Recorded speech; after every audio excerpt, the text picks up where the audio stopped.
assignments, doubts, exams. We have got you back. EduPlanner make every chapter easy to understand. Stay tuned, learn more, grow with us. This question asks us to consider the exothermic reaction where C2H4 combines with Cl2 to form C2H4Cl2.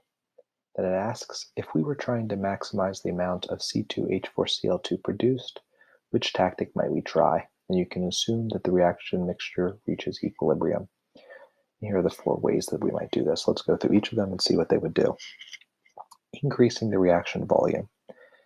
Increasing the volume, we need to understand, is directly related to the number of moles of gas. As you increase the volume of the reaction container, the reaction is going to shift towards the side that has the greater number of moles of gas. You can think of it like the gas has more room to expand, there's more space, so you can cram more moles of gas in there.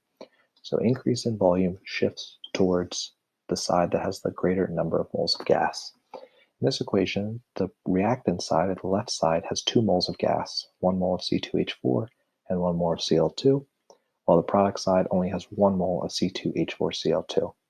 So increase in the volume would shift this reaction to the left because there's more moles of gas over here. So that would not get us more C2H4Cl2 like the question wanted, so A will not get us there. B says removing C2H4Cl2 from the reaction mixture as it forms. So every time you make some C2H4Cl2, you remove some.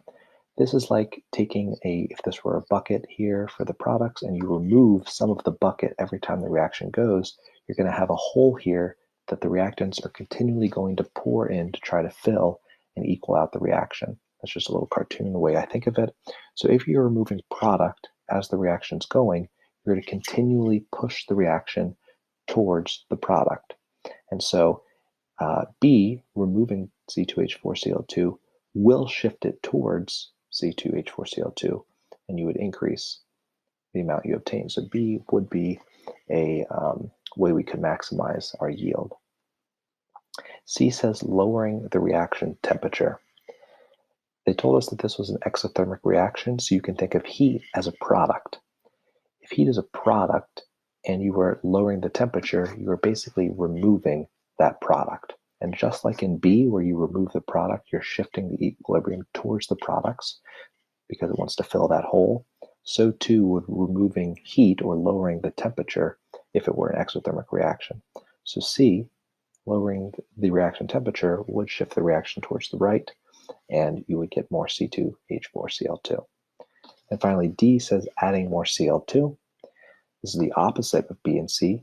Instead of taking away from the products, if we add reactants, if you can think of this as a bucket again, this bucket would become too full, so it would overflow into the products. So as you add more product, you're shifting the reaction away from the side that's now more full, and so you would generate more C2H4Cl2. So D would also maximize the amount of C2H4Cl2 produced. So B, C, and D are the answers for this question.